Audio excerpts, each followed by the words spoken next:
Assalamualaikum warahmatullahi wabarakatuh.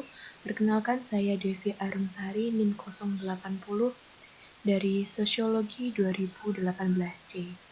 Di sini saya akan mempresentasikan terkait teori masyarakat konsumsi menurut Jean-Paul Dirichlet. Sebelumnya saya akan membahas terkait biografi dari Jean-Paul Dirichlet. Beliau lahir di Reims, Perancis pada tanggal 27 Juli 1929. Pernah belajar di Universitas Sorbonne, Paris. Lalu mengajar bahasa Jerman pada tahun 1958 sampai 1966. Beliau adalah seorang profesor sosiologi dan meninggal di Paris pada tanggal 6 Maret 2007 di usianya yang ke-77 tahun. Jean-Paul Dirichlet juga terkenal sebagai seorang komentator politik dan sosiolog. Selain itu, beliau adalah filsuf dan pakar teori kebudayaan. Karyanya sebagian besar berkaitan dengan postmodernisme dan strukturalisme. Sejarah teori konsumsi. Berbicara terkait teori konsumsi tidak terlepas dari tokoh Karl Marx. Kritikan Jean-Paul Dirichlet kepada teori Karl Marx terkait nilai tukar dan nilai tambah. Menurut Marx, suatu objek mempunyai kegunaan untuk memenuhi sebuah kebutuhan.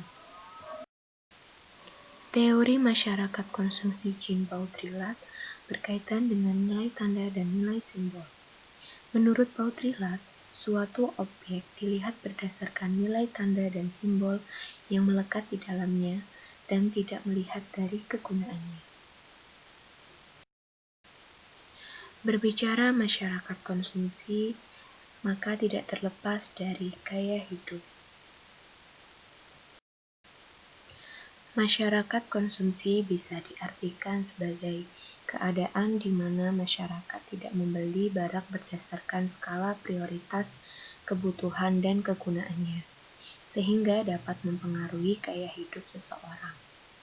Sedangkan gaya hidup diidentikan sebagai bentuk budaya konsumeris, sebab gaya hidup seseorang bisa dilihat berdasarkan barang atau jasa yang dikonsumsinya. Berikut beberapa faktor terbentuknya gaya hidup konsumtif, antara lain: 1. Tersedianya berbagai macam barang dalam jumlah besar. 2. Meningkatnya berbagai kegiatan belanja. 3. Pertumbuhan pusat perbelanjaan dan tempat rekreasi. 4. Kecenderungan pertukaran dan interaksi manusia yang dimungkinkan melalui pasar. 5. Semakin pentingnya pengemasan dan promosi dalam pembuatan, tampilan, dan pembelian barang-barang konsumen. 6. Gencarnya iklan-iklan di media, khususnya televisi. 7. Peningkatan penekanan pada gaya, desain, dan penampilan barang-barang. 8.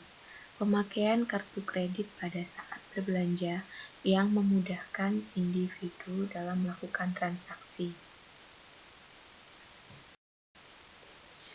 Menurut Jean-Paul Dirichlet, konsumsi merupakan kekuatan produktif yang penting bagi kapital itu sendiri. Objek konsumsi merupakan bagian dari sistem tanda. Dalam hal ini, Paul Dirichlet menunjuk Amerika sebagai rumah masyarakat konsumen dan Eropa sebagai saksi mata suatu tren. Saat mengonsumsi suatu objek, maka kita mengonsumsi tanda. Melalui objek, masyarakat menjadi terstratifikasi. Mengonsumsi objek tertentu menandakan bahwa kita sama dengan orang yang mengonsumsi objek tersebut, dan kita berbeda dengan orang yang mengonsumsi objek lain. Sistem objek dan sistem komunikasi sebagai pembentukan sebuah kode signifikansi yang mengontrol objek dan individu di tengah masyarakat.